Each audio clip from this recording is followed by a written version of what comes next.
Welcome back. Now you can also create a design from scratch.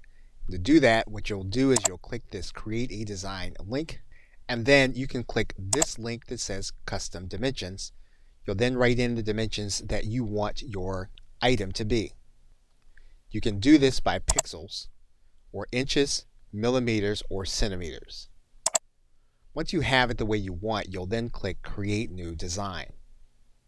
What Canva will do is it'll match all the templates that will fit into the sizing that you have.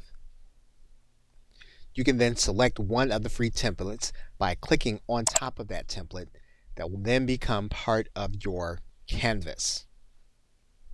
You'll then be able to make changes to the canvas by using your elements, your text, background, or even uploading content from your hard drive.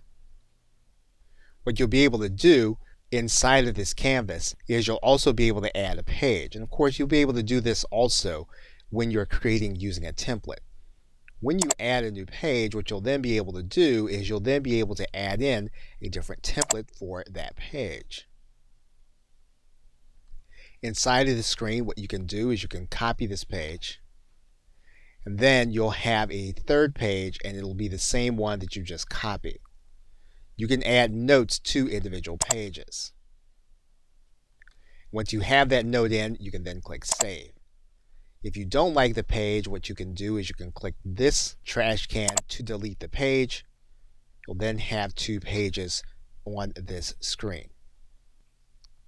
You can view the pages as full screen, or you can bring it back down to fit to page. You can also view your pages by using the Page Manager. This will give you access to each page to work on one at a time.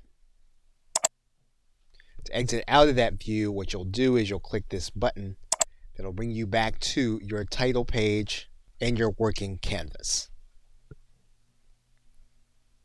Okay, so with that, thanks, and I will see you in another video.